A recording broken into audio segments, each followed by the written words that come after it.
میں کچن میں برتن دھونے میں مصروف تھی۔ دن بھر کی تھکن کے بعد بس یہی سوچ رہی تھی کہ یہ آخری برتن دھو کر میں بھی اپنے کمرے میں جا کر آرام کر سکوں گی۔ رات کا وقت تھا۔ گھر کے تمام افراد کھانا کھا کر اپنے کمروں میں جا چکے تھے۔ کچن کے سنسان ماحول میں برتنوں کی کھنک کے سوا کچھ سنائی نہیں دے رہا تھا، اور مجھے یقین تھا کہ گھر میں سب سو چکے ہوں گے۔ اچانک مجھے اپنے پیچھے کسی کے قدموں کی ہلکی سی آواز سنائی دی۔ پہلے تو میں نے اسے نظر انداز کرنے کی کوشش کی، یہ سوچ کر کہ شاید میری تھکن کے سبب میرا ذہن کچھ سن رہا ہے جو حقیقت میں نہیں ہے، مگر وہ آواز قریب آتی گئی، حتیٰ کہ مجھے محسوس ہونے لگا کہ کوئی میرے پیچھے کھڑا ہے۔ میری سانسیں تیز ہو گئیں، دل جیسے زور زور سے دھڑکنے لگا۔ جب ہمت کر کے میں نے مڑ کر دیکھا تو میرے سامنے میرا دیور کھڑا تھا، جس کے چہرے پر ایک عجیب سی خاموشی اور نظریں عجیب سا پیغام دے رہی تھی۔ وہ بس مجھے گھور رہا تھا، جیسے کوئی بات کہنا چاہتا ہو مگر زبان گنگ ہو۔ میرے دل میں عجیب سی گھبراہٹ پیدا ہونے لگی۔ اس وقت رات کی خاموشی اور کچن کا سنسان ماحول میرے لیے خوفناک ہو گیا تھا۔ میں نے خود کو مضبوط کرنے کی کوشش کی اور قدرے ہچکچاہٹ کے ساتھ اس سے پوچھا، آپ کو کچھ چاہیے کیا؟ میری یہ بات سن کر وہ ایک پل کو خاموش رہا، پھر ایک دم بولا، مجھے چائے پینی ہے، کیا آپ ایک کپ بنا دیں گی؟ اس کی فرمائش سن کر مجھے عجیب سا لگا، کیونکہ اس وقت سب سو چکے تھے اور مجھے چائے بنانی بالکل مناسب نہیں لگ رہی تھی، مگر گھر کے اصولوں اور احترام کے باعث میں نے نہ چاہتے ہوئے بھی حامی بھر لی اور چائے بنانے کے لیے چولہے کی طرف بڑھ گئی۔ جیسے ہی میں نے چائے بنانی شروع کی، مجھے اپنے پشت پر اس کی نظروں کی تپش شدت سے محسوس ہوئی، جو میری تمام تر خود اعتمادی کو ہلا کر رکھ رہی تھی۔ اس کی نظریں جیسے میرے وجود کے آر پار ہو رہی تھی۔ ایک ایک لمحے کے ساتھ میرا دل گھبراتا جا رہا تھا۔ چائے بناتے ہوئے میرا ذہن طرح طرح کے خدشات میں گھوم رہا تھا۔ میں سوچ رہی تھی کہ اگر کسی نے رات کے اس وقت کچن میں ہمیں اکیلے دیکھ لیا تو کیا ہوگا؟ اس وقت گھر میں موجود کوئی بھی فرد جو شاید اچانک آ جائے، میرے دیور کو میرے پاس دیکھ کر نہ جانے کیا سوچے گا۔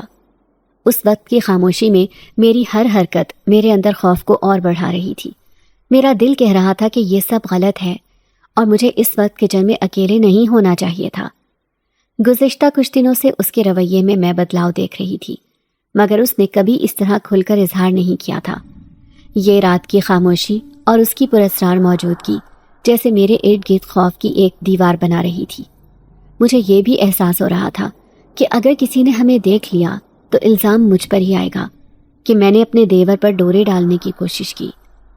پہلے ہی میری زندگی ایک مسلسل آزمائش بن چکی تھی، جہاں ہر روز نت نئے مسائل سر اٹھائے کھڑے رہتے تھے۔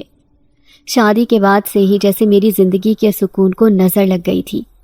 میں نے اپنے خوابوں اور امنگوں کو اسی گھر کی دہلیز پر قربان کر دیا تھا، مگر بدلے میں ہمیشہ ذلت اور طعنے ہی ملے تھے۔ کبھی ساس کی باتیں، کبھی نند کے طنز اور کبھی شوہر کی بے اعتنائی، جیسے ہر طرف سے مجھے میری جگہ یاد دلائی جاتی تھی کہ میں یہاں ایک اجنبی ہوں جسے یہ خاندان کبھی قبول نہیں کرے گا۔ ایسے میں مجھے اپنے دیور کی یہ حرکت اور اس کی نظروں میں وہ عجیب سی درندگی محسوس ہو رہی تھی، جیسے اس کی نظروں کے پیچھے کوئی ناپاک ارادہ چھپا ہوا ہو۔ میری روح تک کانپ اٹھی تھی۔ جب میں نے اسے کچن سے باہر جانے کا کہا کہ میں چائے لے کر آتی ہوں، تو اس نے بجائے باہر جانے کے یہ کہہ دیا کہ آپ مجھے میرے کمرے میں چائے دے دیں گی۔ یہ سنتے ہی میرے اندر جیسے ایک بھونچال سا آ گیا۔ میرے لیے یہ بات ناقابل برداشت تھی کہ وہ مجھ سے اس انداز میں بات کرے، گویا میں اس کے لیے محض ایک معمولی وجود ہوں جس کی کوئی حیثیت نہ ہو۔ میں اس کے لیے نامحرم تھی، ایک ایسی عورت جسے اس نے بھائی کی بیوی کے طور پر گھر میں دیکھا تھا، مگر اس کی باتوں میں جو غیر معمولی اعتماد اور بے حیائی تھی وہ میرے دل کو اور زیادہ اذیت دینے لگی۔ مجھے یہ سوچ کر شدید صدمہ ہوا کہ اس نے میرے رتبے کی کوئی قدر نہیں کی، حالانکہ میں اس کی بھابی تھی، وہ مجھ سے چھوٹا ہو یا بڑا، مگر میری حیثیت گھر کے اصولوں اور رشتوں کی نظر میں مختلف تھی۔ مگر یہ بات شاید صرف میرے لیے ہی اہم تھی، کیونکہ میری عزت اس گھر میں 2 کوڑی کی بھی نہیں سمجھی جاتی تھی۔ میں نے دل ہی دل میں سوچا کہ آخر کیا وجہ ہے کہ اسے مجھ سے اس قدر بے باکی سے بات کرنے کی جرت ہوئی۔ کیا میرے سسرال والے پہلے ہی مجھے اتنا بے وقت کر چکے ہیں کہ اب میرا دیور بھی مجھ پر اپنے الفاظ کے وار کر سکتا ہے؟ اگر کسی نے ہمیں کچن میں اس وقت اکٹھے دیکھ لیا تو میری نیک نامی کا کیا حال ہوگا۔ میری ساس اور نند تو ہمیشہ مجھ میں کیڑے نکالنے کے بہانے ڈھونڈتی رہتی تھی۔ ان کا دل ہی اس وقت خوش ہوتا تھا جب وہ مجھے جھڑک دیتی، میری ہر حرکت کو شک کی نظر سے دیکھتی اور مجھے بار بار یہ جتاتی کہ میں اس گھر میں ایک غیر ضروری بوجھ ہوں۔ مجھے تو پہلے سے ہی ان کے طعنوں، سازشوں اور الزامات کا سامنا کرنا پڑتا تھا۔ اگر کسی نے ہمیں اس طرح ساتھ دیکھ لیا تو میں جانتی تھی کہ میرے خلاف محاذ کھول دیا جائے گا۔ میری ساس کی زبان زہر اگل دے گی، وہ نہ جانے کس کس کو میری بدنامی کی داستان سنائیں گی۔ میری نندیں بھی خوب شور مچائیں گی اور میرے کردار پر نہ جانے کیسے کیسے الزام لگائیں گی۔ یہ سب کچھ سوچ کر میرا دل ڈوبنے لگا۔ میرے اندر جیسے ایک جنگ چل رہی تھی۔ ایک طرف تو میری عزت اور وقار تھا جو میں نے بچانے کی قسم کھا رکھی تھی، اور دوسری طرف یہ خوف کہ میرے دیور کی یہ بے باکی کہیں میری زندگی کو مزید مشکلات میں نہ ڈال دے۔ میں نے خود کو بار بار سنبھالنے کی کوشش کی اور دعا کی کہ اللہ مجھے اس امتحان سے نکال دے، مگر جب بھی میں اس کی طرف دیکھتی، اس کی نظروں میں جو کراہت اور بے باکی تھی وہ میرے وجود کو تکلیف دینے لگتی تھی۔ میں اس کے کمرے میں جانے سے پہلے ہی دل میں تذبذب کا شکار تھی۔ دل تو چاہتا تھا کہ اس سے صاف کہہ دوں کہ چائے یہیں کچن میں لے لے اور میں مزید کچھ نہیں کر سکتی، لیکن مجھے معلوم تھا کہ اگر میں نے اس کی بات نہیں مانی تو وہ اگلے دن گھر بھر میں شور مچانے سے باز نہیں آئے گا۔ میرے سسرال والوں کو ویسے ہی میرے بارے میں شکوے کرنے کا بہانہ چاہیے ہوتا تھا۔ میری ساس کو تو جیسے یہی موقع مل جاتا تھا کہ میرے کسی بھی چھوٹے سے کام کو بڑھا چڑھا کر سب کے سامنے پیش کر سکیں۔ دل پر جیسے بوجھ سا محسوس ہوا کہ کسی نہ کسی طرح یہ معاملہ سنبھالنا ہوگا، ورنہ کل کو میری ساس نے پھر میرا کچا چھٹا سب کے سامنے رکھ دینا تھا اور میرے کردار پر اور باتیں بننی تھی۔ میں نے دل پر پتھر رکھ کر اپنے اندر کی گھبراہٹ کو دباتے ہوئے چائے کا کپ ہاتھ میں پکڑا اور دیور کے کمرے کی طرف چل دی۔ کمرے کے باہر پہنچ کر میں نے سوچا کہ چائے کا کپ باہر سے ہی دے کر واپس لوٹ جاؤں، مگر جیسے ہی میں نے آواز دی کہ یہ آپ کی چائے ہے، اسے لے لیں، تو اس نے اندر سے کہا، ارے بھابھی آپ اندر ہی لے آئیں۔ اس کے لہجے میں ایک عجیب سی بے تکلفی اور اصرار تھا جو مجھے اندر تک ہلا گیا۔ مجھے کچھ عجیب سا لگا، مگر چائے کا کپ ہاتھ میں پکڑے دل کی دھڑکنیں بے ترتیب ہوتے ہوئے میں نے اس کے کمرے میں قدم رکھا۔ جیسے ہی میں اندر داخل ہوئی ایک دم سے وہ میرے قریب آ گیا اور میری کسی توقع کے برخلاف اس نے میرا ہاتھ پکڑ لیا۔ میں اس کی اس حرکت سے شدید حیران رہ گئی، جیسے میرا دل رک سا گیا ہو۔ میں نے اس کے ہاتھ سے اپنا ہاتھ چھڑانے کی کوشش کی اور سختی سے کہا، یہ کیا کر رہے ہو تم؟ میرا ہاتھ چھوڑو۔ مگر میری بات کا اس پر کوئی اثر نہ ہوا، الٹا وہ میرے قریب آنے لگا اور ایک عجیب سی مسکراہٹ کے ساتھ بولا، ارے بھابھی اتنی دیر لگا دی آنے میں کب سے تمہارا انتظار کر رہا تھا۔ میں نے ایک بار پھر زور سے ہاتھ چھڑانے کی کوشش کی، مگر اس نے اور مضبوطی سے میرا ہاتھ پکڑ لیا۔ میرے اندر خوف اور بے بسی کی ایک لہر دوڑ گئی۔ میری سمجھ میں نہیں آ رہا تھا کہ میں کیسے اس صورتحال سے خود کو بچاؤں۔ میں نے اسے دوبارہ تیز آواز میں کہا، یہ کیا بدتمیزی ہے؟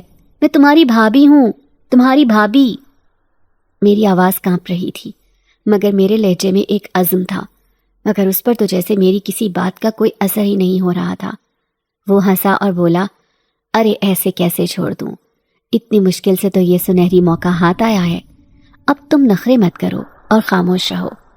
شور مچاؤ گی تو سب سن لیں گے اور بدنامی تو آخرکار تمہاری ہی ہوگی۔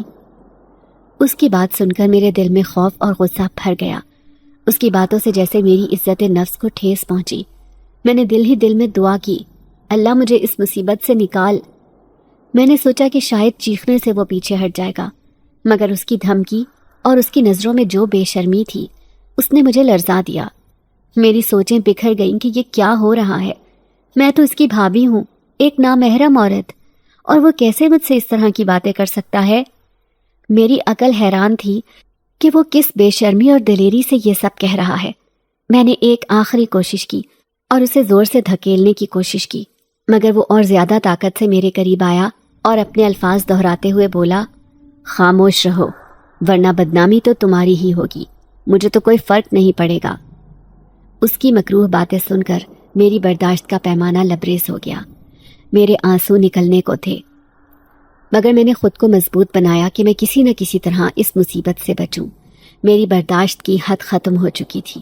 میں نے غصے اور بے بسی کے عالم میں اسے جھٹکے سے کہا، تمہاری جرت کیسے ہوئی میرے ساتھ ایسی گھٹیا اور شرمناک باتیں کرنے کی؟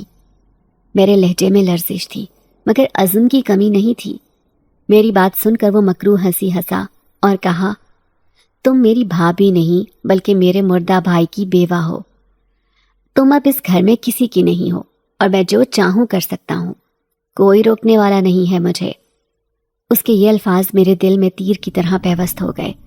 ایک لمحے کے لیے تو میں نے سوچا، کیا واقعی یہ وہی انسان ہے جسے کبھی میں نے اپنے شوہر کے بھائی کے طور پر قابل احترام سمجھا تھا؟ یہ سوچ مجھے اندر تک چیر کر رکھ گئی۔ میں نے اس کی باتوں پر لرزتے ہوئے اسے یاد دلانے کی کوشش کی، کچھ تو شرم کرو۔ اگر میری عزت تمہاری نظر میں کوئی معنی نہیں رکھتی تو کم از کم اپنے بھائی کی عزت کا ہی خیال کر لو جو اب اس دنیا میں نہیں رہا۔ میں تمہاری بہن کی جگہ ہوں۔ میری آواز میں آنسوؤں اور التجا کی لرزش تھی مگر میری بات کا اس پر ذرا بھی اثر نہ ہوا۔ اس کی آنکھوں میں بے حیائی اور مکروہیت جھلک رہی تھی، جیسے اس کے دل میں میری باتوں کا کوئی اثر ہی نہ ہو۔ وہ وحشی بن کر میرے اور قریب آنے لگا، جیسے اس کی آنکھوں میں ایک ہی مقصد ہو۔ مجھے ایسا محسوس ہوا جیسے میری عزت اور وقار پر ایک حملہ کیا جا رہا ہو۔ اس کے چہرے پر ایک وحشیانہ مسکراہٹ تھی، جیسے وہ کسی کھیل میں مشغول ہو اور میرے الفاظ اس کے لیے محض مزاح کی حیثیت رکھتے ہوں۔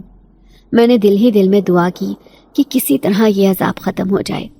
میرے پاس کوئی اور راستہ نہیں تھا اپنی عزت کے حفاظت کے لیے۔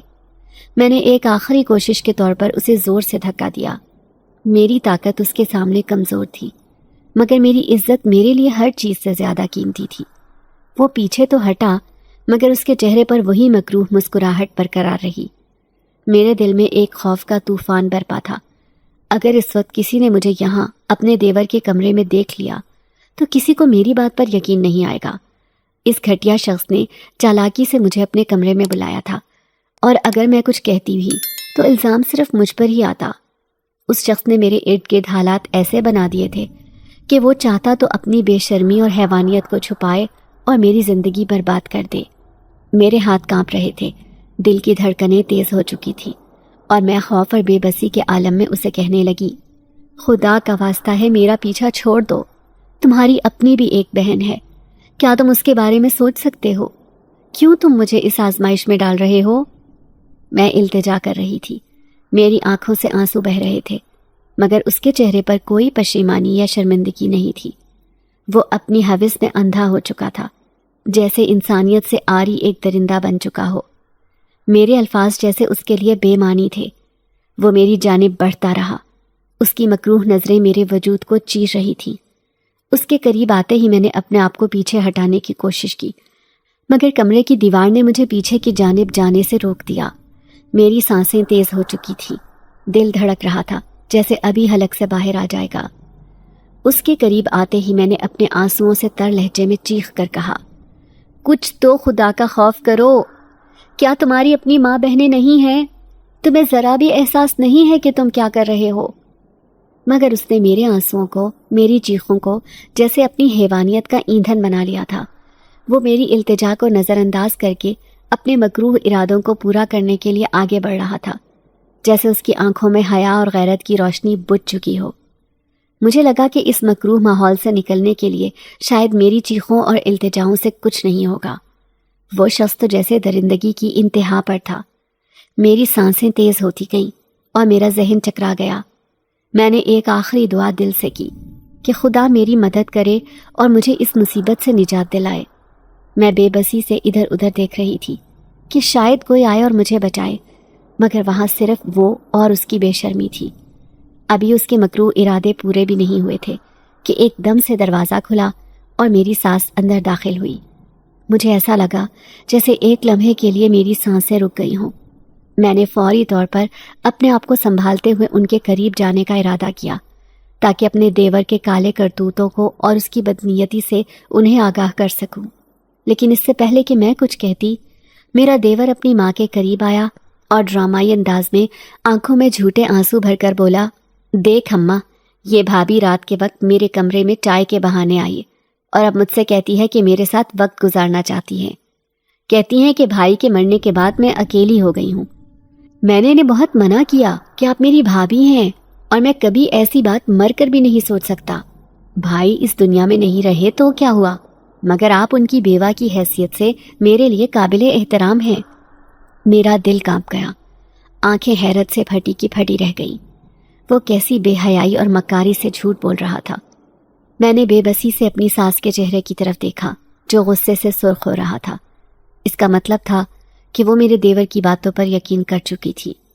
میں نے روتے ہوئے اپنی ساس سے کہا، اماں یہ سب جھوٹ ہے، یہ خود مجھے یہاں چائے لانے کا کہہ کر بلا لایا تھا اور یہ خود ہی میرے ساتھ بدتمیزی کرنے کی کوشش کر رہا تھا۔ خدارا میرا یقین کریں۔ لیکن میری ساس کے چہرے پر ذرا بھی رحم نہ آیا۔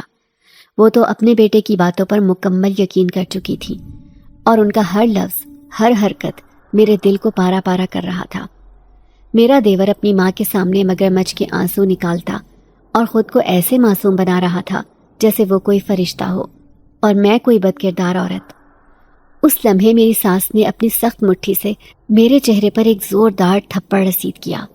میرے سر میں ایک شدید درد اٹھا، آنکھوں کے سامنے تارے ناچنے لگے اور میری ساس مجھے زمین پر گھسیٹتے ہوئے کمرے سے باہر لے جانے لگی۔ ان کا رخ سیدھا باہر کی طرف تھا اور میں درد اور تکلیف کے مارے ان کی منتیں کرنے لگی۔ اماں خدارا میری بات سنیں، میں سچ بول رہی ہوں، میرا کوئی قصور نہیں ہے، یہ میرے خلاف ایک سازش ہے۔ میری آواز میں آنسو، خوف اور بے بسی سب کچھ تھا۔ میرا دل دہل رہا تھا اور میری سانسیں جیسے رک سی گئی تھیں۔ انہوں نے مجھے زبردستی اینیکسی کی طرف گھسیٹا۔ وہاں پہنچتے ہی مجھے ایک جھٹکے سے زمین پر پھینکا۔ میرے جسم میں ایک ٹیس سی اٹھی اور میں زمین پر بے یارو مددگار پڑی رہ گئی۔ ان کی آنکھوں میں غصے اور نفرت کی آگ بھڑک رہی تھی اور ان کے الفاظ میرے دل کو چیرتے جا رہے تھے۔ وہ بولیں، بدذات لڑکی، تیری وجہ سے میرا بڑا بیٹا مر گیا۔ میری آنکھوں کے سامنے میں نے اپنے جوان بیٹے کا جنازہ دیکھا۔ اس کو مار کر بھی تمہیں سکون نہیں ملا، اب ہاتھ دھو کر میرے چھوٹے بیٹے کے پیچھے پڑ گئی ہو۔ میں ان کی بات سن کر لٹھے کی مانند سفید پڑ گئی تھی، جو کہ مجھے اس اینیکسی میں بند کر کے باہر سے تالا لگا چکی تھی۔ پھر دیکھتے ہی دیکھتے اس کے ارد گرد انہوں نے آگ بھڑکا دی۔ آگ کے شعلے دیکھ کر میرا سانس خشک ہو گیا۔ مجھے اتنا تو پتا تھا کہ میری ساس ظالم ہے، مگر وہ اس قدر شفاق ہوں گی، مجھے اس بات کا قطعی اندازہ نہیں تھا۔ ان کے اندر دل نام کی کوئی چیز نہیں تھی۔ میں تیزی سے اٹھی، دل کی دھڑکنیں بے قابو تھیں اور آنکھوں سے بے بسی کے آنسو بہہ رہے تھے۔ میں نے لرزتے ہاتھوں سے دروازے پر دستک دی، چیخ چیخ کر کہا، خدارا مجھے باہر نکالیں، میری کوئی غلطی نہیں ہے۔ کیوں میرے اوپر اتنا بڑا ظلم کیا جا رہا ہے؟ میں نے کسی کو نہیں مارا، میں تو اپنے شوہر سے بے حد محبت کرتی تھی، میں ان کا قتل کیسے کر سکتی تھی؟ میری آواز گونجتی رہی، الفاظ آنسوؤں میں گھلتے رہے، مگر دروازے کے پیچھے صرف خاموشی تھی۔ میری ساس نے، جو میری چیخوں سے دل کو پتھر بنا چکی تھی، پلٹ کر سننا بھی گوارا نہ کیا۔ میں بے بسی سے دروازے سے ٹیک لگا کر رو پڑی، لیکن دل ابھی بھی کسی معجزے کا منتظر تھا۔ میں نے دیواروں کو دیکھا، شاید کہیں کوئی کھڑکی یا دروازہ ہو جس سے میں باہر نکل سکوں۔ آگ کے شعلے اب تیزی سے اندر پھیلنے لگے تھے اور دھوئیں نے کمرے کو اپنی لپیٹ میں لینا شروع کر دیا تھا۔ میرے سانس لینے میں مشکل ہو رہی تھی، کھانس کھانس کر گلا بیٹھ چکا تھا۔ میرا وجود زہریلے دھوئیں سے بے جان ہوتا جا رہا تھا اور دل کی بے بسی میں میں وہیں زمین پر بیٹھ کر اپنی پھوٹی قسمت کو کوسنے لگی۔ اس ویرانی میں مجھے لگا جیسے میں اس دنیا سے کوچ کرنے والی ہوں، جیسے میرے دن گنے جا چکے ہیں اور کوئی بھی نہیں جو میری آہو بکا سنے۔ میری چیخیں ان دیواروں میں گونج کر تھم گئی تھی، جیسے میرا دکھ کسی کے لیے کوئی معنی نہیں رکھتا ہو۔ اس گھر کے سب لوگ جیسے بہرے بن گئے تھے، انہیں کوئی پرواہ نہیں تھی کہ میں زندہ ہوں یا مرنے کے قریب ہوں۔ میری ساس کے دل میں میرے لیے نفرت اتنی گہری تھی کہ اسے میرے وجود سے نفرت ہو گئی تھی۔ میرے شوہر کی موت کے صدمے نے اسے اندھا کر دیا تھا اور وہ ہر حال میں مجھ سے بدلہ لینے کی تڑپ میں تھی۔ اس کا یہ انتقام مجھے زندہ جلا کر اپنے بیٹے کی موت کا بدلہ لینے تک تھا۔ اس وقت میری سانسیں گھٹنے لگی، دھوئیں نے میرے پھیپھڑوں میں داخل ہو کر جینے کی خواہش کو ختم کر دیا۔ میں نے بے بسی سے اپنی آنکھیں بند کی اور زمین پر لیٹ گئی، جیسے میں نے اپنی زندگی کو قسمت کے حوالے کر دیا ہو۔ میری سانسیں اکھڑ رہی تھیں اور مجھے یوں محسوس ہونے لگا جیسے موت میرے بہت قریب آ پہنچی ہو۔ میرا جسم بے حس ہو رہا تھا اور آنکھوں کے سامنے اندھیرا چھانے لگا تھا، لیکن جو ہی میں غنودگی میں ڈوبنے لگی مجھے اچانک سے محسوس ہوا جیسے کوئی میری طرف بڑھ رہا ہو۔ پہلے پہل مجھے لگا کہ شاید یہ میرا وہم ہے، لیکن جب میری نیم مردہ آنکھوں نے دھندلے سے کچھ سائے دیکھے تو دل میں ایک امید کی کرن پھوٹ اٹھی۔ وہ سائے آہستہ آہستہ میرے قریب آتے جا رہے تھے اور میں اپنی کمزور حالت کے باوجود حیرت سے ان کی طرف دیکھنے کی کوشش کرنے لگی۔ 2 لمبے چوڑے مرد میری طرف بڑھ رہے تھے، لیکن میری نظر دھندلا رہی تھی، جیسے وقت اور جگہ میرے ہاتھ سے نکلتے جا رہے ہوں۔ میں نے زور لگایا تاکہ انہیں ٹھیک سے دیکھ سکوں، مگر میرے جسم میں اتنی سکت نہیں رہی تھی۔ میں صرف ان کے دھندلے خد و خال دیکھ رہی تھی۔ ان میں سے ایک نے میری طرف ہاتھ بڑھایا اور دوسرے نے میری کمر کے نیچے ہاتھ رکھ کر مجھے اٹھانے کی کوشش کی۔ اس وقت میرا ذہن منتشر تھا اور میں یہ سوچنے کی حالت میں نہیں تھی کہ یہ لوگ کون ہیں، کیوں میری مدد کر رہے ہیں۔ شاید اللہ نے میری دعائیں سن لی تھیں اور کسی کو میری مدد کے لیے بھیج دیا تھا۔ میں خود کو ان کے حوالے کرنے کے سوا کچھ نہیں کر سکتی تھی۔ میری آنکھیں بند ہونے کو تھیں، لیکن مجھے ایسا محسوس ہوا جیسے انہوں نے مجھے اپنے بازوؤں میں سنبھال لیا ہو۔ ایک خاموش دعا میرے دل سے نکلی کہ شاید یہ لوگ میری مدد کر سکیں، مجھے اس عذاب سے بچا سکیں۔ میری آنکھیں خود بخود بند ہونے لگیں اور دیکھتے ہی دیکھتے میں اپنے ہوش و حواس کھوتی چلی گئی۔ کافی دیر بعد میری آنکھ کھلی تو ارد گرد دیکھ کر میرا چہرہ سفید پڑ گیا۔ میں گھبرا کر اٹھ بیٹھی تھی۔ میرا نام فاطمہ ہے۔ میں اپنے والدین کی چھوٹی بیٹی تھی۔ مجھ سے بڑی 2 بہنیں تھیں جن کی شادی ہو گئی تھی۔ میں ایک غریب گھرانے میں پیدا ہوئی جہاں پہلے ہی 2 وقت کی روٹی ملنا بھی مشکل ہوتا تھا۔ پھر میری پیدائش پر تو جیسے ابا مزید بھڑک اٹھے۔ وہ اماں کو دن رات تانے دیتے کہ پہلے ہی 2 بیٹیوں کا بوجھ جی جان سے لگا کر سر سے اتارا تھا اور اب تو نے پھر سے میرے اوپر ایک عذاب ڈال دیا ہے۔ اب اپنا پیٹ پالوں یا پھر اس کے خرچے اٹھاؤں؟ حالانکہ وہ میرا کوئی خرچہ بھی نہیں اٹھاتے تھے، ان کے لیے تو بس اپنی ذات اہم تھی۔ وہ اماں کو تانے دینے کے ساتھ مارتے بھی تھے، کیونکہ ان کا کہنا تھا کہ تو ایک بیکار عورت ہے جس نے مجھے ایک بیٹا تک پیدا کر کے نہیں دیا۔ میں لوگوں کو منہ دکھانے کے قابل نہیں رہا۔ اگر آج میرا ایک بیٹا ہوتا تو میں فخر سے لوگوں کو کہتا کہ یہ دیکھو، یہ ہے میرا وارث جو میرے بڑھاپے کا سہارا بنے گا، مگر تجھ سے شادی کر کے تو جیسے میری قسمت پھوٹ گئی ہے۔ میں یہی سب دیکھتی ہوئی بڑی ہو رہی تھی۔ اماں ابا کی مار پیٹ کی وجہ سے اس قدر چڑچڑی ہو گئی تھی کہ اپنا سارا غصہ وہ میرے اوپر نکالنے لگی تھی۔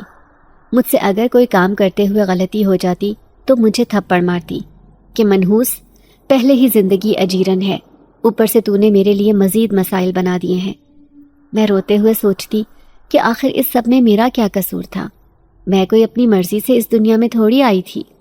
اولاد تو اللہ کی عطا ہوتی ہے، وہ جس کو چاہے بیٹا دے اور جسے چاہے بیٹی دے، اور بیٹیاں تو رحمت ہوتی ہیں۔ لوگ کیوں ان کو بوجھ سمجھتے تھے؟ بیٹیاں بھی تو اپنے والدین کا سہارا بن سکتی ہیں، وہ تو بیٹوں سے زیادہ اپنے ماں باپ کا خیال رکھتی ہیں۔ بیٹے تو شادی کے بعد پرائے ہو جاتے ہیں۔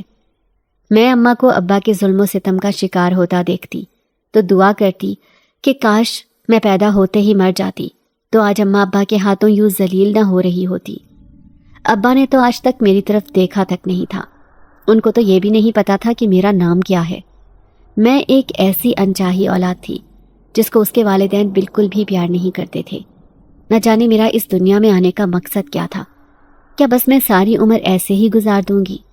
میری 2 بہنیں جن کی شادی ہو گئی تھی، ان کے بارے میں مجھے کچھ پتا نہیں تھا، کیونکہ ابا نے ان کو بیاہتے ہوئے دعا دینے کے بجائے سختی سے دھمکی دی تھی کہ اب سے تم لوگوں کا اس گھر سے اور میرے سے کوئی تعلق نہیں ہے، بھول کر بھی دوبارہ یہاں قدم نہیں رکھنا، اپنے سسرال سے تم لوگوں کا جنازہ ہی اٹھے گا، میرے گھر کے دروازے اب سے تم لوگوں کے لیے ہمیشہ کے لیے بند ہو چکے ہیں۔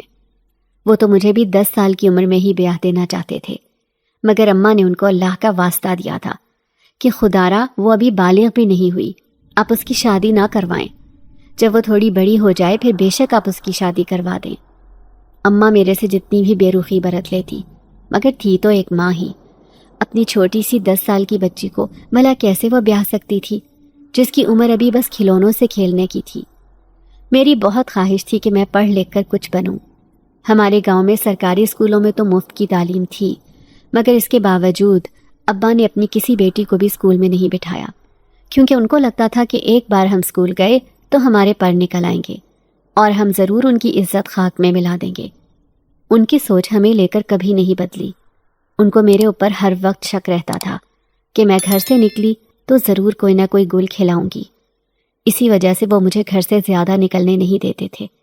اگر کبھی میں کسی سہیلی کے ساتھ غلطی سے باہر چلی جاتی تو وہ مجھے بہت برا بھلا کہتے۔ اماں خود بھی مجھے بہت کم باہر نکلنے دیتی تھی۔ وہ یہی بولتی کہ چپ کر کے گھر بیٹھی رہ اور گھر کے کام کاج سیکھ۔ کل کو دوسرے گھر جائے گی تو وہاں پر تجھے سر کا تاج بنا کر وہ لوگ نہیں رکھیں گے، بلکہ تجھے گھر کے کام کرنے ہوں گے، ان کی خدمت کرنی ہوگی، تبھی جا کر تیرا گھر بسے گا، ورنہ تجھے اگلے دن ہی گھر سے دھکے دے کر نکال دیں گے، سمجھی تو؟ میں اماں کی بات کو پلو سے باندھ لیتی۔ میرے ذہن میں یہ بات اچھے سے بیٹھ گئی تھی کہ چاہے کچھ بھی ہو جائے، شادی کے بعد میں نے اپنے سسرال میں ہی زندگی گزارنی ہوگی، پھر چاہے وہ لوگ میرے ساتھ کیسا بھی سلوک کریں، میرے پاس وہاں رہنے کے سوا دوسرا کوئی آپشن نہیں ہوگا۔ میں اپنی اماں کی شادی شدہ زندگی دیکھ کر شادی جیسے اس رشتے سے نفرت کرنے لگی تھی۔ مجھے تو یقین ہی نہیں تھا کہ کوئی آدمی عورت سے سچی اور مخلص محبت بھی کر سکتا ہے، مگر مجھے یہ پتا تھا کہ ایک نہ ایک دن میں نے ابا کا گھر چھوڑ کر جانا تھا، کیونکہ وہ تو میرا وجود کسی صورت برداشت نہیں کر سکتے تھے۔ ان کو تو جیسے میرے سائے سے بھی گھن آتی تھی۔ وہ تو دن گن رہے تھے کہ کیسے بھی کوئی رشتہ میرے لیے آئے اور وہ مجھے اس کے ساتھ چلتا کرے۔ کبھی کبھار تو میں دعا کرتی تھی کہ ایسا باپ کسی دشمن کو بھی نہ ملے۔ میں اپنے گاؤں میں سب لڑکیوں کو اپنے والد کے ساتھ خوشحال زندگی گزارتا دیکھتی تھی۔ ہر لڑکی کا باپ اپنی بچیوں کو خوب لاڈ پیار کرتا تھا، ان کے ناز نخرے اٹھاتا تھا، مگر جانے کیوں ابا کو بیٹیوں سے خدا واسطے کا بیر تھا۔ اب میری عمر 16 سال ہو گئی تھی۔ ابا کا تو بس نہیں چلتا تھا کہ مجھے ہاتھ سے پکڑ کر گھر سے باہر نکال دیں۔ ان کو ذرا ترس نہیں آتا تھا، میں ان کی سگی اولاد تھی۔ پھر ایک دن میں ابا کی غیر موجودگی میں اپنی کسی سہیلی کے ساتھ گاؤں کے پارک گئی تھی۔ وہاں پر ہم بیٹھی باتیں کر رہی تھیں کہ مجھے پتہ ہی نہیں چلا کب شام ہونے لگی۔ میں وہاں سے جلدی سے اٹھی اور اپنی سہیلی سے کہا کہ مجھے دیر ہو گئی ہے، اگر ابا گھر آئے ہوئے اور ان کو پتہ چلا کہ میں گھر میں نہیں ہوں تو وہ میری چمڑی ادھیڑ دیں گے۔ میں اس کو خدا حافظ کرتی گھر جا رہی تھی کہ راستے میں ہی مجھے کچھ لڑکوں نے چھیڑا اور میرا راستہ روک لیا۔ میں تو بہت ڈر گئی تھی کہ اب کیسے ان سے اپنی جان بچا سکوں گی۔ اس وقت تو کوئی آس پاس بھی نہیں تھا جو میری جان ان آوارہ لڑکوں سے بچاتا۔ میں نے ان کی بہت منت کی کہ میرا پیچھا چھوڑ دو، مگر وہ نہ مانے اور میری طرف بڑھنے لگے۔ اچانک سے خاموش فضا میں ان کی چیخیں گونجی۔ میں نے پھٹی آنکھوں سے سامنے دیکھا تو ایک نوجوان لڑکا ان 2 لفنگے لڑکوں کو پیٹ رہا تھا۔ اس کے بعد اس نے مجھ سے میرا نام پوچھا اور کہا کہ آپ گھبرائیں مت، میں آپ کو گھر چھوڑ دوں گا۔ میں اس کے ساتھ صحیح سلامت گھر آ گئی تھی۔ پھر اس کے بعد جب بھی میں گھر سے نکلی تو اس لڑکے کو اپنے تعاقب میں دیکھا۔ وہ مجھے تنگ نہیں کرتا تھا، بس میری حفاظت کرتا تھا۔ یوں ہی ایک روز وہ ابا کے گھر میرا رشتہ لے آیا تو انہوں نے جھٹ سے ہاں کر دی۔ وہ تو تیار بیٹھے تھے مجھ سے جان چھڑوانے کے لیے۔ انہوں نے ذرا بھی چھان بین نہیں کی کہ وہ لڑکا کون تھا، اس کے گھر والے کیسے تھے، میں وہاں خوش بھی رہ سکوں گی یا نہیں۔ ان کو بس کسی طرح میرے بوجھ سے بری ہونا تھا۔ میں شادی کر کے اپنے سسرال آئی تو میرے شوہر نے میرا خوب خیال رکھا۔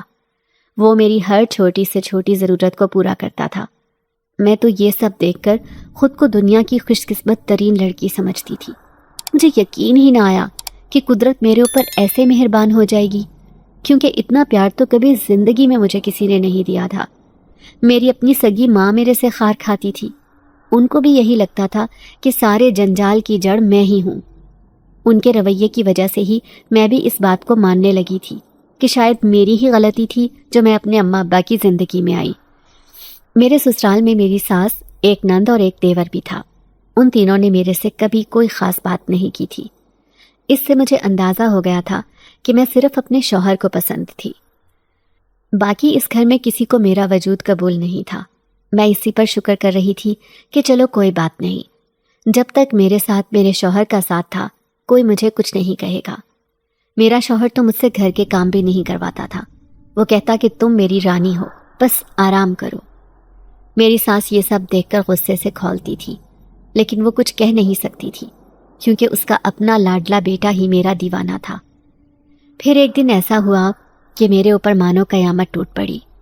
میری تو جیسے دنیا ہی اجڑ گئی جب ایک دن میرا شوہر کام کے لیے گھر سے نکلا اور واپس زندہ نہ لوٹا۔ اس کا کسی گاڑی سے بہت خراب ایکسیڈنٹ ہوا تھا، جس کی وجہ سے وہ موقع پر ہی دم توڑ گیا تھا۔ پورے گھر میں بھونچال آ گیا تھا۔ میری ساس نے تو گھر سر پر اٹھا لیا تھا۔ وہ تو مجھے ہی اس کی موت کا ذمہ دار ٹھہرا رہی تھی۔ اس کا کہنا تھا کہ تیرے جیسی منحوس لڑکی کی وجہ سے میرا بیٹا مرا ہے۔ اس گھٹیا لڑکی کو اس کے باپ نے کبھی قبول نہیں کیا تھا، تو اس نے میرے چاند سے بیٹے پر ڈورے ڈالے اور اس کو اپنے جال میں پھنسایا، ورنہ وہ تیرے جیسی 2 ٹکے کی لڑکیوں کو منہ بھی نہ لگاتا۔ ارے تو انسان نہیں بلکہ ایک ڈائن ہے جس نے میرے لال کو کھا لیا۔ میں روتی چلاتی رہی کہ میں نے ایسا نہیں کیا، اس میں میرا کیا قصور تھا؟ وہ تو خود اپنے کسی کام سے باہر گئے تھے، مگر میری کسی نے نہ سنی۔ میرے اوپر تو خود ایک طوفان آ گیا تھا۔ اتنی چھوٹی سی عمر میں میں بیوہ ہو گئی تھی۔ ابھی میں نے اس دنیا میں دیکھا ہی کیا تھا؟ میں تو اپنے شوہر کے ساتھ کتنے سہانے خواب دیکھ چکی تھی، مگر سب کچھ ادھورا رہ گیا تھا۔ یہ گھر جس میں مجھے اپنے شوہر کے ہوتے ہوئے سکون ملتا تھا، اب وہی گھر میرے لیے اجنبی سی جگہ بن گیا تھا۔ میری ساس نے میرے شوہر کے مرنے کے اگلے ہی دن مجھے گھر کے کاموں میں لگا دیا تھا۔ وہ صبح سویرے میرے کمرے میں آئی اور مجھے چلاتے ہوئے اٹھایا کہ چل اٹھ مہارانی، اب سے تیرے سارے مزے ختم۔ جتنا آرام تو نے کرنا تھا میرے بیٹے کی زندگی میں کر لیا، اب سے تیرے اچھے دن ختم۔ چل جلدی سے اٹھ جا، تو کہیں کی راجکماری نہیں ہے تو جو ایسے سکون سے سوتی رہے گی۔ میں ان کی بات پر اسبات میں سر ہلاتی اٹھی اور کاموں میں لگ گئی۔ پھر کچھ دنوں کے بعد انہوں نے پھر مجھ سے بغیر ناشتہ کیے ہی پورا گھر صاف کروایا۔ جب میں نے صاف صفائی کر لی تو انہوں نے 3 طرح کے کھانے بنوائے، کیونکہ ان کی بیٹی سارا کو دیکھنے لڑکے والے آنے والے تھے۔ میں سارا دن کاموں کی وجہ سے بہت تھک گئی تھی، اب تو ذرا بھی ہمت نہیں تھی کہ اٹھتی، مگر جب وہ لوگ چلے گئے تو میری ساس نے کہا کہ یہ سارے برتن ابھی کے ابھی دھو۔ میں نے ان کو دیکھا، اب ان کو اپنے بیٹے کی ذرا یاد نہیں آ رہی تھی۔ وہ تو بس میرے پیچھے ہاتھ دھو کر پڑی ہوئی تھی۔ ایسا لگتا تھا جیسے ان کی زندگی کا مقصد ہی میرا جینا حرام کرنا تھا۔ وہ مجھے سانس لینے تک کی بھی مہلت دینا نہیں چاہتی تھی۔ مگر جب میری نند سارا کے رشتے والوں نے کہا کہ ہم آپ کی بیوہ بہو کو اپنے بیٹے کے لیے پسند کر چکے ہیں، تو میری ساس بھڑک اٹھی۔ ان کے سینے پر سانپ لوٹنے لگے تھے کہ ان کی بیٹی کی بجائے ایک بیوہ کو کیسے پسند کر لیا۔ سارا تو پہلے بھی میرے ساتھ بات نہیں کرتی تھی، مگر اس واقعے کے بعد تو وہ میرے سے خوب جلنے لگی۔ میری ساس نے ان لوگوں کو صاف انکار کر دیا تھا۔ سارا نے تیش میں آتے مجھے تھپڑ مارا کہ اب تو میرا مقابلہ کرے گی، تیری ہمت کیسے ہوئی؟ تو نے میرے لیے آئے رشتے پر نظر رکھی، ضرور ان کو بھی اپنی ادائیں دکھا کر لٹو بنایا ہوگا۔ میں ان کی باتوں پر خاموش ہو گئی، کیونکہ اگر کچھ بھی کہتی تو شامت تو میری ہی آنی تھی۔ اب تو میں نے ہر حال میں یہی رہنا تھا۔ ابا نے تو صاف بول دیا تھا کہ مر کر بھی دوبارہ اس دہلیز پر قدم مت رکھنا۔ میں جانتی تھی کہ اگر میں نے اپنے سسرال والوں کی کسی بات پر انکار کیا تو وہ مجھے دھکے دے کر اس گھر سے نکال دیں گے۔ اب تک تو انہوں نے خاندان والوں کی وجہ سے مجھے اپنے گھر میں رکھا ہوا تھا، کیونکہ پھر زمانے بھر میں ان کو ہی برا بھلا کہا جاتا کہ جوان بیوہ کو بیٹے کے مرتے ہی گھر سے نکال دیا، لیکن اصل حقیقت کوئی نہیں جانتا تھا۔ میری نند اور ساس نے تو میرے اوپر زندگی تنگ کر کے رکھ دی تھی۔ انہوں نے جیسے مجھے اپنا زر خرید غلام بنا لیا تھا۔ وہ مجھے سانس لینے کی بھی مہلت نہیں دیتی تھی۔ میری ساس میرے سے جانوروں کی طرح کام لیتی، اور پھر اگر مجھ سے تھوڑی سی بھی غلطی ہو جاتی تو مجھے بھون کر رکھ دیتی تھی۔ ان کو بس اب اپنی بیٹی کی شادی کی فکر تھی۔ وہ چاہتی تھیں کہ کسی اچھے کھاتے پیتے گھرانے میں ان کی بیٹی کی شادی ہو جائے۔ اس کے لیے وہ کتنے ہی رشتے دیکھ چکی تھی، مگر اب تک وہ کامیاب نہیں ہو سکی تھی۔ ان کو پڑوس کی کسی عورت نے کہا تھا کہ ایک مزار میں حاضری لگا کر آنے سے جو منت مانگو وہ پوری ہو جاتی ہے۔ میری ساس نے سارا کو بہت کہا کہ میرے ساتھ چل، مگر اس نے صاف انکار کر دیا، کیونکہ اس کو ان سب باتوں پر یقین نہیں تھا۔ ویسے بھی وہ اتنا دور نہیں جا سکتی۔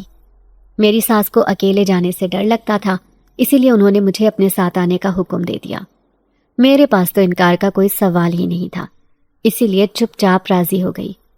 میں نے اپنے گرد ایک بڑی سی چادر اوڑھ رکھی تھی، کیونکہ مزار میں بہت سارے لوگ آتے تھے۔ اس مزار پر جانے کے لیے ہم صبح نکلے تھے، پر جب وہاں پہنچے تو عصر کا وقت ہونے لگا تھا۔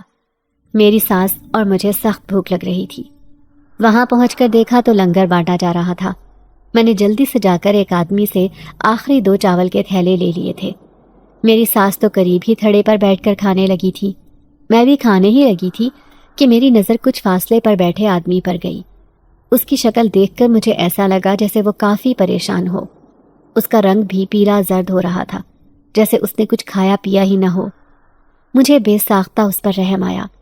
میں نے خود بھی صبح سے کچھ کھایا نہیں تھا، مگر میں نے آج تک کبھی دوسرے انسان کو تکلیف میں نہیں چھوڑا تھا۔ میں کیسے ایک بھوکے انسان کے سامنے پیٹ بھر کر کھا سکتی تھی؟ میں اٹھی اور اس کے پاس جا کر وہ چاولوں کا تھیلا اس کو دے دیا۔ وہ میری طرف دیکھنے لگا تو اس کی آنکھوں سے مجھے جھرجھری آئی، کیونکہ وہ سرخ انگارہ ہو رہی تھی۔ میں وہ چاول دے کر واپس آ گئی۔ اس کے بعد میری ساس نے منت مانگی۔ میں نے بھی دل میں اپنے رب سے دعا کی کہ میری زندگی کی مشکلات ختم ہو جائیں۔ ہم پھر واپس آ گئے تھے۔ ہم سب اپنی زندگی میں مگن ہو گئے تھے۔ پھر کچھ عرصے بعد میری نند کا رشتہ پکا ہو گیا تھا۔ میری ساس کے تو پیر ہی زمین پر نہیں ٹک رہے تھے۔ میں نے بھی شکر ادا کیا کہ چلو اب کم از کم جب سارا بیاہ کر اپنے گھر چلی جائے گی تو میری ایک پریشانی تو ختم ہوگی، ورنہ وہ اپنے حسد میں ہر وقت ہی میری ناک میں دم کر کے رکھتی تھی۔ وہ مجھے دیکھتے ہی پاگل ہونے لگتی تھی، کیونکہ اس کو لگتا تھا جیسے میری خوبصورتی کی وجہ سے وہ اب تک کنواری بیٹھی تھی۔ مجھے اللہ نے قدرتی طور پر بے تحاشا حسن عطا کیا تھا۔ میری ملائی جیسی سفید رنگت کے سامنے وہ بہت ہی معمولی دکھائی دیتی تھی۔ اسی وجہ سے ہر کوئی مجھے پسند کر جاتا تھا۔ میرا کمسن حسن ہر دیکھنے والے کو حیران کر دیتا تھا۔ میں نے سکھ کا سانس لیا ہی تھا کہ ایک نئی مصیبت میرے گلے پڑ گئی۔ میرا دیور جو کہ میرے سے عمر میں بڑا تھا، وہ مجھے عجیب نظروں سے دیکھنے لگا تھا۔ اکثر کام کے دوران میری اس پر نظر جاتی تو وہ مجھے ہی گھورنے میں مصروف ہوتا۔ مجھے اس کی نگاہیں اپنے آر پار ہوتی محسوس ہوتی تھی۔ میرے دل کو اب ہر وقت ڈر لگا رہتا تھا کہ یہ کیوں مجھے تاڑتا ہے۔ مرد ذات پر تو مجھے رتی برابر بھی بھروسہ نہیں تھا۔ یہ تو پرائی عورت کو صرف ایک کھلونا سمجھتے ہیں۔ ہر وقت اس موقع کی تلاش میں ہوتے ہیں کہ وہ اپنی حوث پوری کر سکے۔ میں اسی لیے پوری کوشش کرتی کہ جب کبھی میرا دیور گھر پر ہو تو اس کے ارد گرد نہ جاتی۔ میں نے سوچ لیا تھا کہ میں اس کو کوئی موقع نہیں دوں گی کہ وہ میرے قریب آ سکے۔ رات کو بھی میں سوتے ہوئے اپنے کمرے کو اچھی طرح بند کر دیتی تھی۔ میں یہ سمجھ رہی تھی کہ اس طرح سے وہ سمجھ جائے گا کہ یہاں اس کی دال نہیں گلنے والی۔ شروع میں تو وہ میرے ساتھ کافی اچھے سے بات کرتا تھا اور کہتا تھا کہ بھابھی، آپ کو کسی بھی چیز کی ضرورت ہو تو بلا جھجک مجھے کہہ دیں، آپ میری اپنی ہی ہیں۔ وہ اپنی طرف سے پوری کوشش کرتا تھا کہ مجھے شک نہ ہو، مگر اس کو یہ نہیں پتا تھا کہ عورت کو اللہ نے خاص طاقت دی ہوتی ہے۔ اس کی چھٹی حس بہت تیز ہوتی ہے، جو اپنے اوپر پڑنے والی ہر نظر کو بھانپ لیتی ہے۔ اس کو پتا ہوتا ہے کہ کون سا آدمی اس کو کس نظر سے دیکھ رہا ہے۔ مجھے اچھے سے پتا تھا کہ وہ غلیظ نگاہوں سے مجھے دیکھتا تھا۔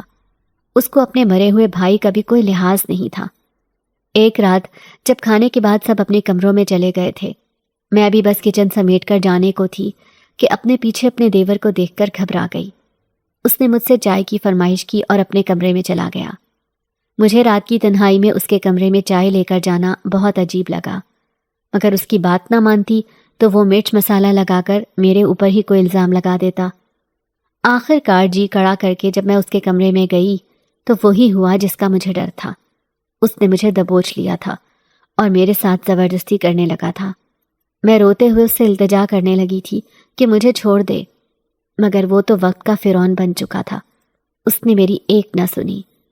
اسی ہنگامے کو سن کر میری ساس جب کمرے میں آئی تو ان کے بیٹے نے اچانک سے پینترا بدل لیا اور سارا الزام میرے سر ڈال دیا کہ میں اس کو کافی دنوں سے لبھا رہی تھی۔ میری ساس نے مجھے سزا کے طور پر گھر سے باہر اینیکسی میں بند کر ڈالا اور باہر آگ لگا دی تھی۔ میں روتی تڑپتی رہی کہ مجھے معاف کر دیں، میرا کوئی قصور نہیں ہے۔ میں غلطی نہ ہوتے ہوئے بھی گڑ گڑا رہی تھی، کیونکہ ایسی بھیانک موت کا تصور کرتے ہی میرے رونگٹے کھڑے ہو گئے تھے۔ آگ کا دھواں میری سانسوں میں جانے لگا، جس سے میں وہیں پر لیٹ گئی تھی، کیونکہ اب کچھ نہیں ہو سکتا تھا۔ یہاں کوئی نہیں تھا جو میری مدد کرتا۔ اس دنیا میں تو میرا اپنا سگا باپ میرے سے تنگ تھا، پھر بھلا میں کسی دوسرے انسان سے کیا امید کرتی؟ ایک شوہر اچھا اور محبت کرنے والا ملا تھا، وہ بھی جلد ہی میرے سے چھن گیا تھا۔ اب تو بس میں زمین پر لیٹی اپنی موت کا انتظار کر رہی تھی کہ اچانک سے مجھے کسی کا ہیولا دکھائی دیا۔ سامنے سے 2 لمبے چوڑے آدمی اس اینیکسی میں آئے۔ میری طبیعت اس قدر بگڑ چکی تھی کہ میں ان کے چہرے نہیں دیکھ پا رہی تھی، مگر وہ جو کوئی بھی تھے میرے قریب آ رہے تھے۔ اس کے بعد میں اپنے ہوش کھوتی چلی گئی۔ میری آنکھ کھلی تو خود کو ایک انجان جگہ پر دیکھ کر ساکت رہ گئی۔ یہ کوئی عالی شان سا کمرہ تھا جس کے نرم سے بستر پر میں لیٹی ہوئی تھی۔ میں جھٹکے سے اٹھ بیٹھی کہ یہ میں کہاں آ گئی تھی۔ میں نے آج سے پہلے اتنا حسین کمرہ نہیں دیکھا تھا۔ میں اٹھی کہ یہاں مجھے کون لایا تھا۔ میں تو اس اینیکسی میں تھی جہاں پر میری ساس مجھے زندہ جلانے کی نیت سے بند کر کے چلی گئی تھی۔ میں باہر آئی تو ہر طرف ہو کا عالم تھا، پورا صحن خالی تھا۔ مجھے اب ڈر لگنے لگا تھا کہ کون تھا جس نے میری جان بچائی تھی اور اس محل نما گھر میں لے آیا تھا۔ ایک دم سے مجھے اپنے پیچھے کچھ آہٹ محسوس ہوئی۔ میں مڑی تو سامنے کھڑے آدمی کو دیکھ کر میری آنکھیں کھلی کی کھلی رہ گئیں، کیونکہ وہ وہی مزار والا آدمی تھا جس کو میں نے کھانا دیا تھا۔ وہ میری طرف دیکھ کر مسکرایا اور میرے سر پر ہاتھ رکھا۔ اس نے مجھے یوں خوفزدہ ہوتے دیکھ کر کہا، بیٹی ڈرو نہیں، میں تمہیں کوئی نقصان نہیں پہنچاؤں گا۔ تم نے تو اس دن میری مدد کی تھی اور مجھے کھانا دیا تھا، میں نے اسی لیے تمہاری مدد کی ہے۔ تم یہاں آرام سے رہو۔ میں نے اس آدمی سے پوچھا کہ آپ کو کیسے پتا چلا کہ میں تکلیف میں تھی؟ وہاں پر تو کوئی نہیں آ سکتا تھا کیونکہ باہر تالا لگا دیا تھا میری ساس نے۔ میری بات کے جواب میں اس آدمی نے کہا، میرے پاس بے تحاشا پراسرار طاقتیں ہیں، میں تمہارے ارد گرد ہی ہوتا تھا۔ جب تمہاری جان خطرے میں دیکھی تو تمہیں وہاں سے بچا کر ادھر اپنے گھر لے آیا۔ اب یہاں تمہیں کوئی پریشانی نہیں ہوگی۔ میں نے ڈرتے ہوئے اس آدمی سے پوچھا، آپ کون ہیں؟ یہ کون سی پراسرار طاقتیں ہیں آپ کے پاس؟ اس نے بولا کہ میں ایک جن زادہ ہوں جو کہ کئی سالوں سے اس مزار پر بیٹھا ہوا تھا۔ میں وہاں رہ کر ایک عمل کر رہا تھا کچھ شیطانی سایوں کو ختم کرنے کے لیے۔ اس کے بعد میں کافی تھک گیا تھا کیونکہ میں نے اس عمل کی وجہ سے 1 ہفتہ کچھ نہیں کھایا تھا۔ تمہارا شکریہ، تم نے اپنے حصے کا کھانا مجھے دے دیا۔ میں اس کی بات سن کر کچھ پرسکون ہوئی کیونکہ وہ کافی مہربان تھا۔ جنزاد ہونے کے باوجود اس نے میری اتنی مدد کی، ورنہ انسانوں سے تو اچھی امید لگانے کے نتیجے میں آج میری جان جاتے ہوئے بچی تھی۔ اس کے بعد اس جنزاد نے مجھے کہا کہ اگر تم چاہو تو ہمیشہ کے لیے یہاں ہماری جناتی دنیا میں رہ سکتی ہو، ادھر تمہیں کوئی دکھ نہیں پہنچے گا۔ میں کچھ سوچ کر راضی ہو گئی تھی، ویسے بھی میرا اب اس دنیا میں کوئی نہیں تھا۔ کچھ عرصہ گزرنے کے بعد اس جنزاد نے میری رضامندی سے میری شادی اپنے بیٹے سے کروا دی تھی۔